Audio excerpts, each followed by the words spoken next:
You think sovereignty means controlling what happens to you, but it begins when you stop needing the world to obey you. Inner sovereignty is not the ability to shape events, people, or outcomes to your preference. That belief is already the fracture. The disturbance begins the moment the mind treats external conditions as if they were under its authority. You do not become unstable because things go against you, you become unstable because you have already decided they should not. What is yours is narrower, but far more decisive: your judgment, your assent, your response to what appears. Everything else, timing, recognition, other people, results, remains outside your command. Confuse this boundary, and you will keep negotiating with what never belonged to you. Inner sovereignty is not power over circumstances. It is the refusal to submit your judgment to them. Begin by examining what you are treating as yours when it is not. You call it sovereignty, yet you hand authority to what never belonged to you. The first error is not emotional, it is structural. You assign ownership where there is none. You treat outcomes as if they were extensions of your will. You treat other people's responses as if they were obligations to your expectations. You treat timing, recognition, success, and failure as if they should align with your internal preference. And when they do not, you experience this as violation rather than correction. But nothing has been violated. Only misassigned authority has been exposed.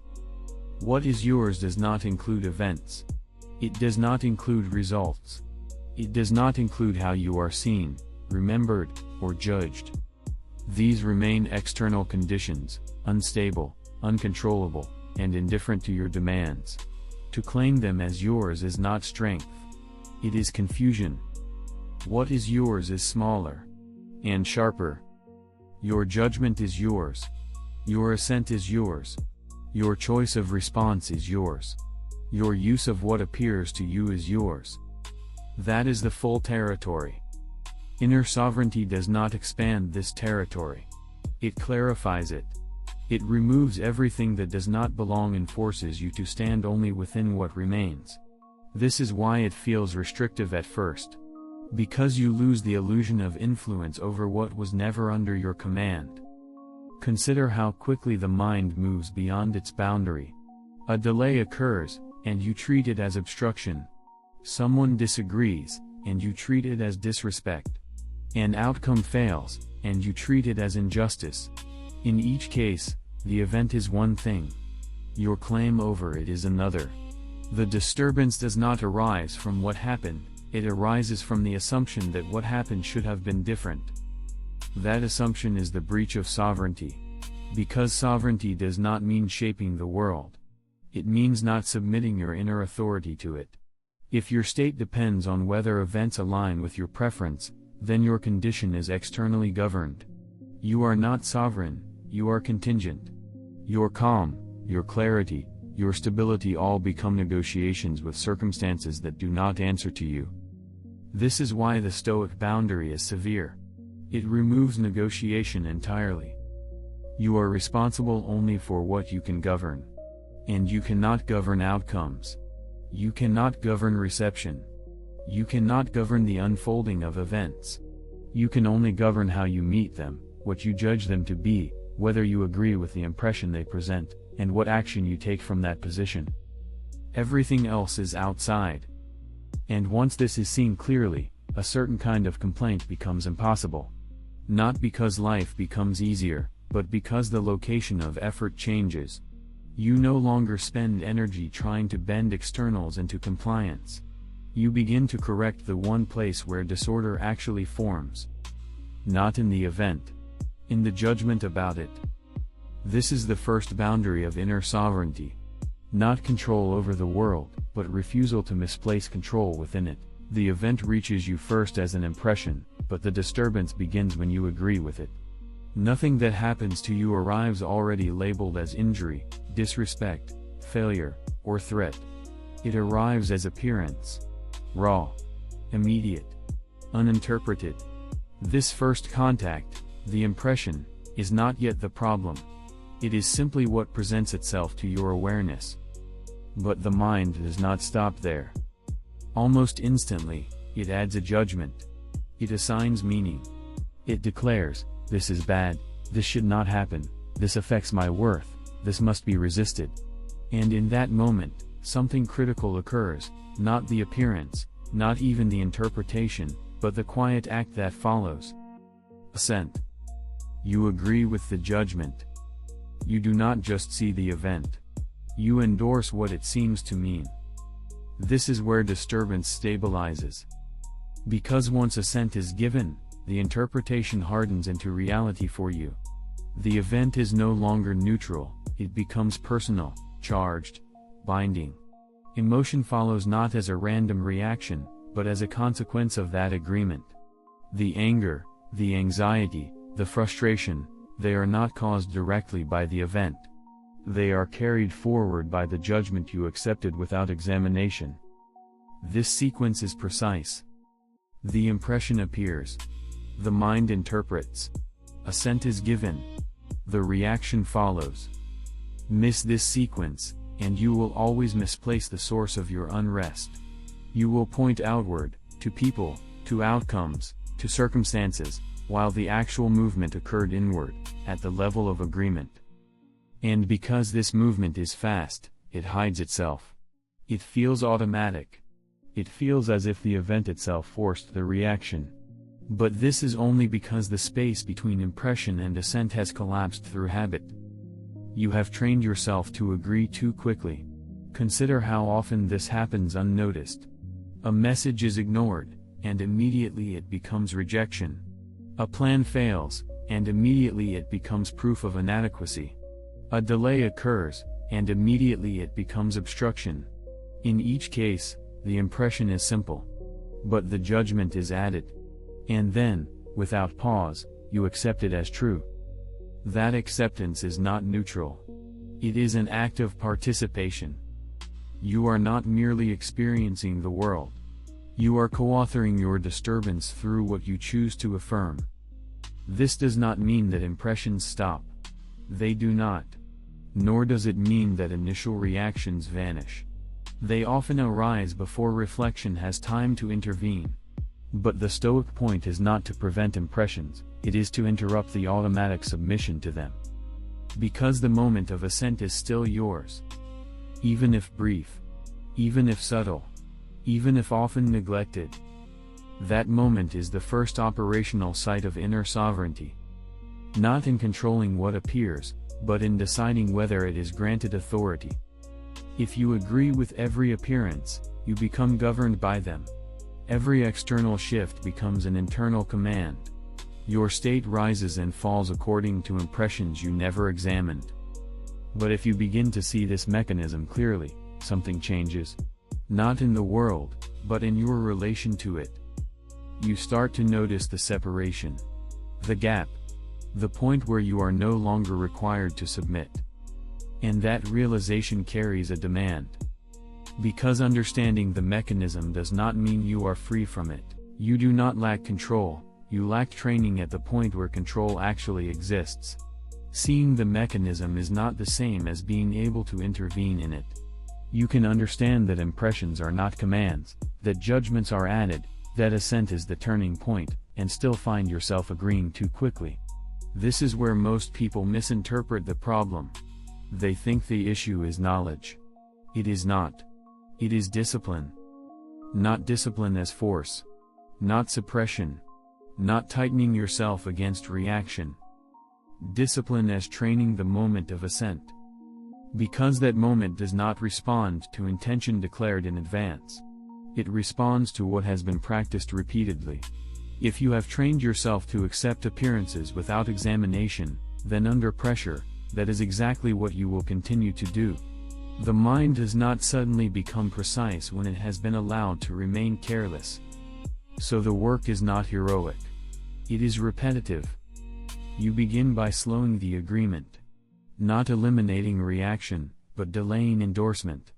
When something appears, an insult, a delay, a failure, you do not rush to declare what it means. You hold it at the level of appearance. You let it remain incomplete. This has happened. Nothing more. That is already discipline. Because the mind wants to finish the sentence immediately. It wants to conclude, to assign, to judge. It wants to convert the appearance into a verdict as fast as possible. Training interrupts this speed. It inserts examination where habit previously inserted agreement. And this insertion must be practiced before it is needed. Not in moments of crisis, but in ordinary, low-pressure situations. When something minor goes against you. When a small inconvenience appears. When a preference is denied. These are not insignificant, they are training grounds. Because the structure is identical. Only the intensity differs. If you cannot withhold assent in small matters, you will not suddenly master it in large ones. So discipline becomes a series of repeated acts. Notice the impression. Refuse immediate judgment. Examine what is being added. Withhold agreement where certainty is false. This is not passive. It is active restraint at the level of interpretation. And over time, this changes the internal sequence. The gap between impression and assent becomes wider. More visible. More usable. What was once automatic begins to feel optional. But this does not remove difficulty. It reveals it more clearly. Because now you see how often the mind still leans toward agreement. You see the pull toward quick conclusions, toward protecting image, toward defending preference. You see that the impulse to assent is persistent. And this is where many retreat. Because they expected discipline to feel like immediate control. It does not. It feels like repeated correction. And that correction must remain exact. Not harsh, not self-punishing, but precise. Each time you notice that you have already agreed too quickly, you return, not by condemning yourself, but by re-examining the judgment and withdrawing its authority where it was given without reason. This is how training accumulates. Not through intensity, but through consistency.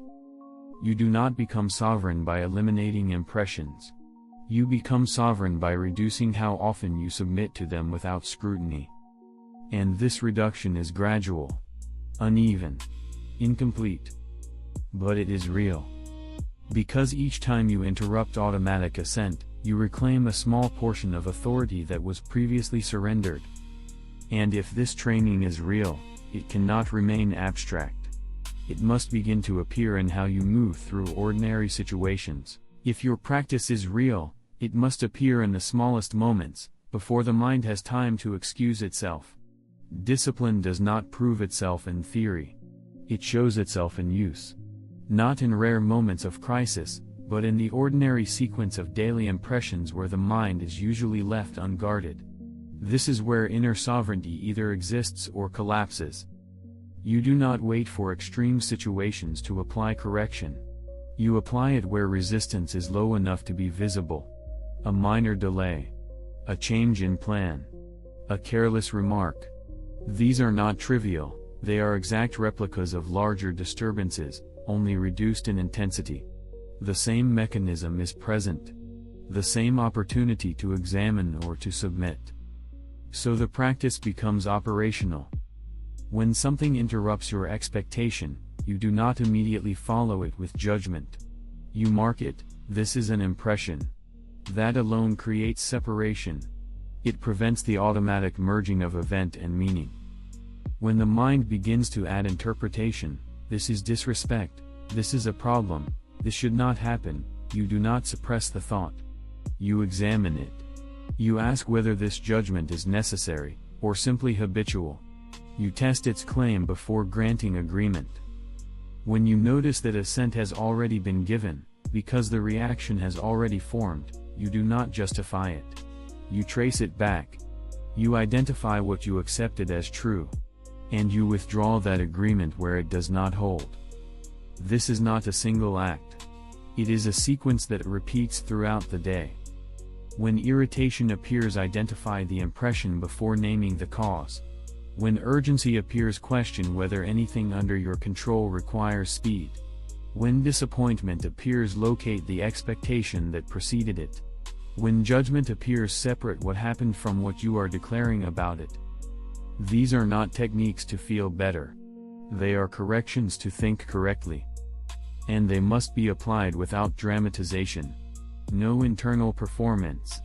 No sense of doing something exceptional. Because the moment you turn practice into identity, you distort its function. It is not there to make you feel disciplined. It is there to reduce error. This also means that failure within practice is not unusual. You will agree too quickly. You will miss the gap. You will find yourself already reacting before examination begins. This does not invalidate the work. It reveals where it is still incomplete. The response is not self-condemnation. That is another judgment, often unexamined.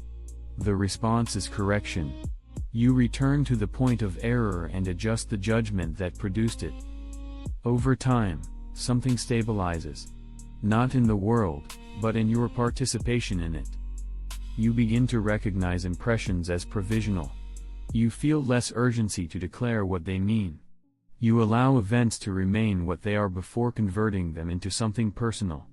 And because of this, fewer situations acquire unnecessary weight. This does not remove difficulty. It reduces distortion. You still encounter loss, disagreement, uncertainty. But you no longer add layers of interpretation that magnify them beyond their actual structure. You meet them closer to what they are. And this changes how you act. Your responses become less reactive, more deliberate. Not because you forced calm, but because you did not grant immediate authority to what appeared. You did not rush to defend, to justify, to control what was never yours. This is what makes the practice visible. Not in declarations of philosophy, but in the absence of unnecessary reaction. In the refusal to escalate impressions into conclusions. In the steadiness that comes from not surrendering judgment at the first contact with events. And if this steadiness begins to form, then something else becomes possible, not as a reward, but as a consequence. Inner sovereignty does not make life easier, it makes your authority harder to take from you. What begins to change is not the structure of events, but the structure of your dependence on them. You still encounter unpredictability. Outcomes still fail. People still act outside your preference. None of that is removed. But the point of disturbance shifts. It no longer originates automatically from what happens. It depends on whether you grant it entry through judgment. This is where sovereignty becomes visible. Not as control, but as non-submission. You are no longer compelled to turn every impression into a verdict. You no longer rush to defend every image, secure every outcome, or correct every deviation from expectation. The impulse may still arise, but it meets resistance. Not emotional resistance, but structural clarity. You see what is being asked of you, and you see that you are not required to comply. That refusal is freedom. Not the freedom of having things go your way, but the freedom of not being governed when they do not. Because before this, your state was tied to alignment. If events matched your preference, you were stable. If they did not, you were disturbed. Your condition was conditional. Dependent. Externally negotiated. Now the condition changes. Events still occur, but they no longer carry automatic authority. They present themselves, but they do not define your internal state unless you permit them to. And this permission is no longer invisible. It becomes something you can observe, delay, examine, and, when necessary, refuse. This does not eliminate reaction. It alters its duration and its depth. A reaction may still appear, but it does not take full control. It does not expand unchecked. It is seen as an impression, not accepted as a command. And because of this, it loses force more quickly. Not because you suppressed it, but because you did not continue feeding it through agreement. This is a quieter form of strength. Not dramatic. Not visible as performance. It does not announce itself. It appears as reduction, less agitation, less urgency, less compulsion to correct what is outside your scope. And with that reduction comes stability. Not the stability of a fixed world, but of a governed mind. You begin to rely less on outcomes to maintain order.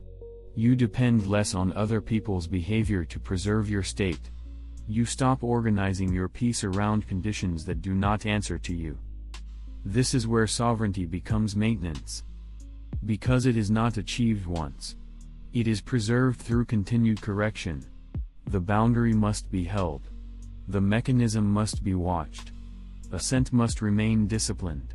If attention weakens, the old pattern returns: quick agreement, external dependence, unnecessary disturbance. So the work does not end. It becomes steadier. You do not aim to eliminate difficulty. You aim to reduce how much of it is self-created through misjudgment. You do not seek insulation from events. You seek independence from their authority. And this independence is narrow. It does not extend to what happens. It extends only to how you meet what happens. But within that narrow space, it is complete.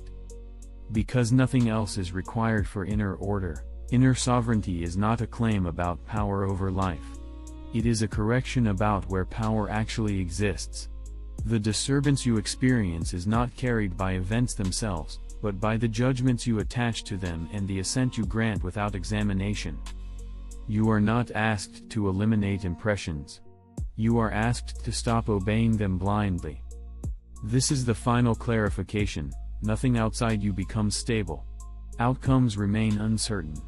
Other people remain independent. Timing remains beyond your command. If your state still depends on these, then your condition is still governed from the outside. But if you withdraw false ownership, if you refuse to treat externals as if they were yours to command, something shifts. Responsibility returns to its proper place. Not as burden, but as clarity. You are responsible for what you judge. You are responsible for what you accept as true. You are responsible for how you respond. Nothing more. Nothing less. This is not a reduction of life. It is a reduction of confusion. Because once you stop assigning authority to what is not yours, the field of disturbance narrows. What remains is precise, manageable, entirely within reach of correction. Inner sovereignty is not the absence of pressure. It is the refusal to be ruled by it. Return to what is yours to govern.